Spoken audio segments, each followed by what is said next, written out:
summertime. You took this heart of mine. And we're locked in.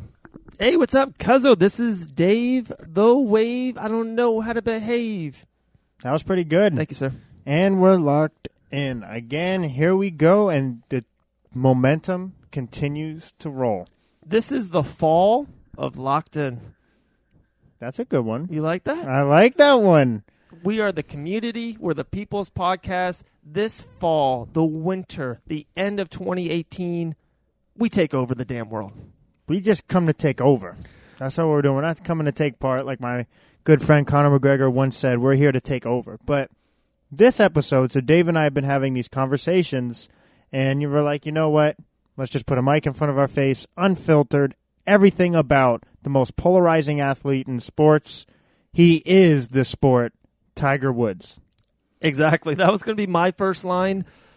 LeBron James is amazing. He's great. But if he gets hurt, the Warriors are the dynasty of the league, and the NBA keeps moving. Last year, Aaron Rodgers did get hurt. Football was fine. They had a great year. Baseball, the Yankees are up, the Yankees are down. But Tiger Woods is golf. And I thought that with the uptick, the momentum of like Dustin Johnson, Roy McDonald, all these young good players, I thought they would be good. And golf would kind of have a comeback, and it hasn't, except when Tiger made his run. And when Tiger won the Tour Championship a couple months ago, that's when golf is getting going again, and I can't wait to go into next season's golf with Tiger Woods. Not everybody is going to be talented to be a star. Like we've heard this before, and it's just some people have it. Like Conor McGregor, you could even argue isn't the greatest of all time and make a legitimate argument, and I think most people would say he's not the greatest of all time, but he's by far the biggest star MMA's ever had. And it's just something about him that gets people tuning in to watch. But it's the same thing with Tiger Woods. Tiger Woods has that polarization. Yeah, and it's not even that. It's how much respect all the other players have for Tiger Woods. It's pretty amazing. It's, I think it's respect, appreciation, because they know what it takes to win one event and how hard it is. And then to get to where I've gotten to 79, it's hard to be able to get those wins. And, most of the guys that are on that list, I'm battling against those guys. So I'm very appreciative of it, and hopefully I can get more than that. Winners can understand it.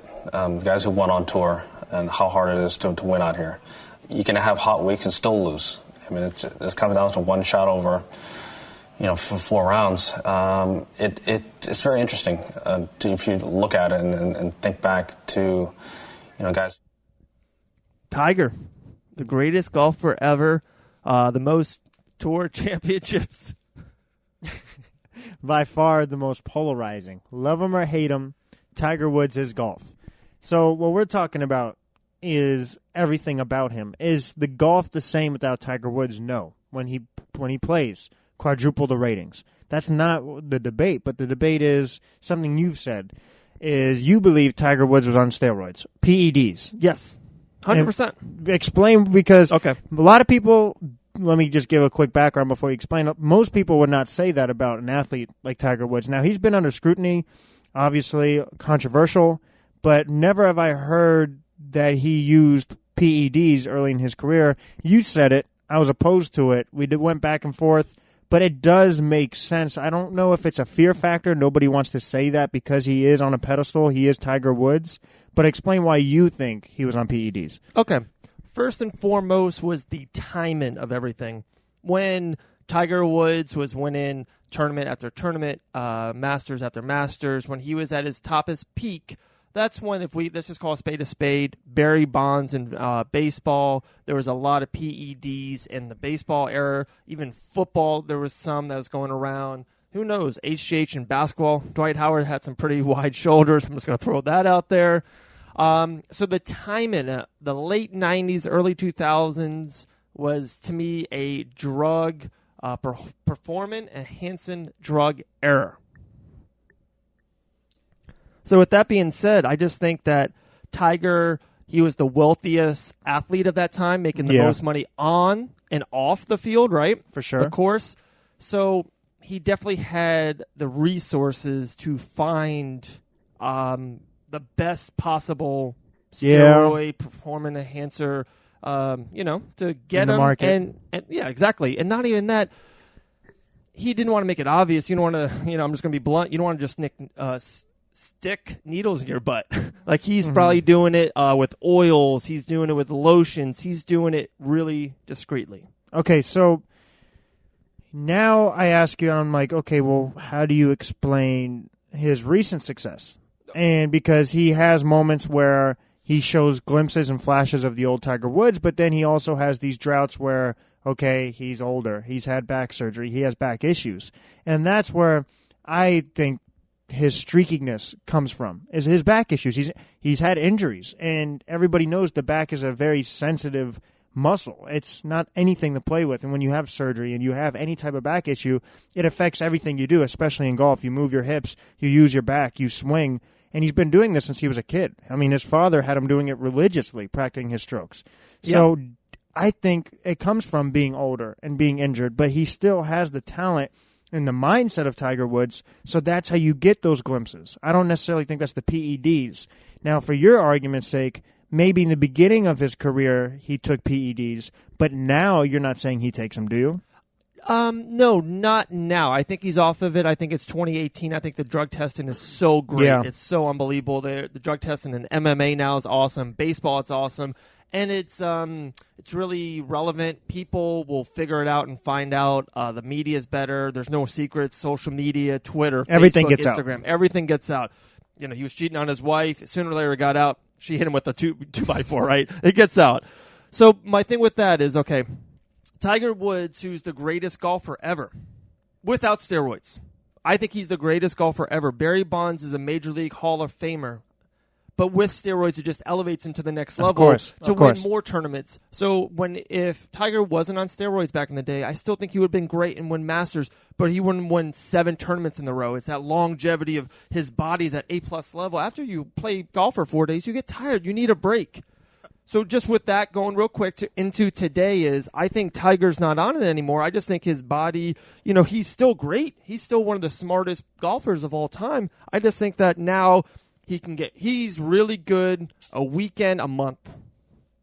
One weekend he doesn't play. One weekend he's bad, doesn't make the cut. And the next weekend he's in it. He shows flashes of the old Tiger Woods. Yes. Now, my question would be, say a recent study comes out, a recent test becomes public, and before you know it, recent results show that he was on PEDs early in his career. Yep. Like what you're saying is, say everything is true, it came to fruition. Yep. Would that mean he's not the greatest of all time then? Is it that John Jones? Does he get that John Jones persona where it's like he's been a kind of a knucklehead off the field? He's had everyone has personal issues, but his obviously were in the spotlight because he's Tiger Woods and it comes across differently. So you have those issues, and now you have the drug issues. So if that were true, would his whole legacy become John Jones, or would he still be considered the greatest?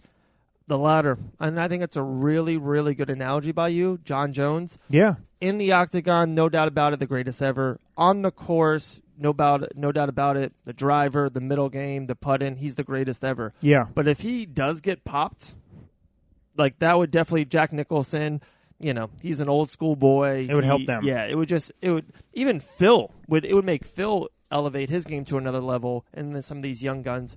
But yeah, that would be devastating to his career and legacy, I think. Okay, so let's just cut to the chase here. I want no beating around the bush. Would he still be the greatest of all time? No.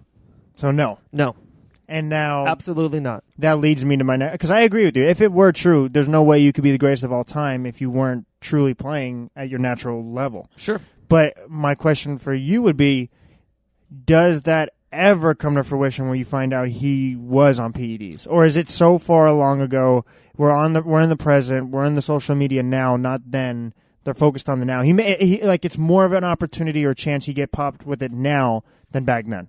Of course. No, I agree. I think it's almost 2018, 2019, it's 20 years ago. The area, that 3-4 year run that he had, No, I don't think there's any way they can go back to say he did it. And even if he did, I feel like he can get out of it and be like, oh, that guy's not alive anymore who with the test, or that guy had a bad test. I have proof of a picture of him taking it. No, that's not on an iPhone. That picture is not good anymore. Like, I just feel like he would try to technologically get out of it, if that makes sense. Technologically. Yeah. Look at that. God, man, you're awesome. I'm getting pretty good. Thanks, I'm getting there. But do you think there will ever be anybody like Tiger Woods ever again? I mean, it's hard to say that because so many years will go by from now to then. But do you think there's ever going to be somebody who captivates the audience like he did? But it's kind of like, because it's all timing, right? It was early in the sport, and we've never seen anything like Tiger. That, and I'm just going to say it, and not in a negative way at all. The race card had a big thing to do with it. An African-American playing golf, that wasn't a big thing back then. It wasn't big for African-Americans. Too. Yeah. Good looking, slick. Exactly.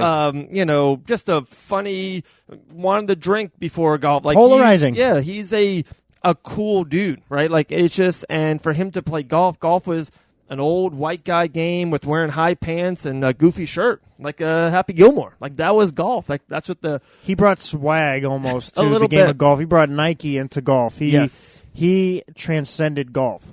But with that being said, I kind of almost want to take this into a different direction. He won one of the big tournaments at the end of the year. I am rooting for Tiger to come back. Me too. Because we're sports guys, and there's, you can argue in a way there's nothing bigger than Tiger Woods and a big championship Sunday at 3:30. There's nothing bigger. So if that happens, that's great for the Locked In podcast. Of course it is. But, okay, now this is weird because you think about, golf needs Tiger. He doesn't need golf. And, we agree, he's almost bigger than golf because he quadruples their ratings. The ratings aren't nearly the same. A drastic decrease when he's not playing. That's a fact. It's not opinion, it's fact. Why is golf the only sport like that where it's they rely so heavily on one particular star? Yeah, the UFC's driven by their stars, but Conor left for 2 years. They functioned. They were still good. They still had great fighters. Why hasn't golf learned to embrace the new world? It's almost like they're still old-fashioned in 2018. Yeah, no, that's a really good point. I think they try. I think it's not working. What happens is it doesn't. Guys like Rory or a guy like Dustin, they get these glimpses. They get a couple months. They get hot, even a half a year. Tiger was the greatest for 5 straight years, almost a decade. Yeah. They need a guy to extremely get hot and stay on top. Let's just call. If Conor loses, he won't be who Conor is. Ronda Rousey she was must-see TV. Yeah. When she fought, we all got together. We all went out. We all got the pay-per-view. She lost to Holly Holm. Wow, it was unbelievable. Then she lost again. Yeah. And then, after that, there's no more aura. Yeah. There's no that's more it. It's untouchable. Yeah. So I feel like that's what happens in golf. Dustin's good. He wins Dustin Johnson wins a tournament. Okay, cool. Let's get on it. And then the next one he doesn't place and he gets eliminated after the 2 days. It's okay. So no one has taken that mantle. And you need a Golden State Warriors. You need a dominant team. You need a New England Patriots. And I think golf needs a dominant player. I think they need to change the format. And I feel like I may get scrutinized for this because it's such a rich sport. It has such a rich history and old-fashioned, like you said. But there has to be a way where they can change the dynamics of the sport where it's more intriguing for the average viewer. Because their biggest criticism would be, and I'll admit to this, even though I love sports, golf isn't the most entertaining. If I saw, of course, I'm a basketball guy. I like MMA. I like football. But I feel like if you took a random selection of 50 people, you had every sport going on in a block, right? You had MMA. There's a big fight that broke out. We all agree everyone goes to that MMA fight. Yeah. Basketball, football. The least amount of people will go to golf. And that's in person. On TV, it's even worse. I feel like there's that lack of... They can't relate to the people on golf. It's just different. The commentators are quiet. Everyone's whispering. Everyone's on their toes. There has to be a different dynamic. I'm not sure what it is at the moment, but there has to be something where they can intrigue more viewers into golf. Yeah, that's a great call. It's a rich man sport. It is. It's really hard to play it. It takes up a lot of time. It's really hard. Practice is really expensive. It costs a lot of money to play golf. It costs a lot of money to be good at golf. Me and you, we can go down to the Port Orange Rec and get a ball and play with our friends and play for free. Exactly. You know what I mean? And have fun. Yeah, have fun. 3 hours workout. It's healthy for you. Golf is about, hanging out with your buddies for a long day, drinking, money, business deals. It's just like it will never be middle America. It will never be middle class, and it will never have the heart that football or baseball has. The blue collar. Yeah. It's a good call. Thanks, man. So, my last question Okay. before we wrap it up here. Does golf deteriorate to the point where it's barely watchable? Because at some point, Tiger Woods, even though he's on the back end of his career, that's no secret, it's facts, is going to have to call it quits with golf. That time will come. He's not going to play until he's 80 years old. What happens when he's done? Do you see golf like literally having this such a big struggle where it deteriorates and deteriorates and deteriorates, and it's literally, I shouldn't say not considered a sport, but it just keeps going down? A niche Yeah. sport. Or do you see it maybe being able to keep that, maintain a nice level? Because my honest opinion, I think it's going to continue going down. Me too. I agree. Really? I think soccer is on the way up. I really do. My kids play soccer. Globally, the Orlando too. City soccer team. I love soccer, and I think that's definitely on the way up. Basketball, baseball, and football are all great. I don't think they're going anywhere soon. And MMA is the most rising sport in the world. Yes. So when stuff comes up, stuff has to go down. And I think golf and tennis are on the way down. Tennis, that's a whole nother branch right Tiger and Serena are the two greatest ever at their respective sports, and Yeah. they're both almost on the way out. So I think when they do get out, they'll head back down. there. Well, there you guys have it. We broke down the golf game, and make sure you check out Pep-Boys. Can't say it enough. The heat will get to your car. If you're in Florida, no matter where you are, you're probably driving a car.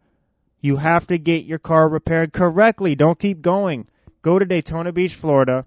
Richie from Pep-Boys, and he'll hook you up with the best deals and guarantee you that you don't have to keep going back.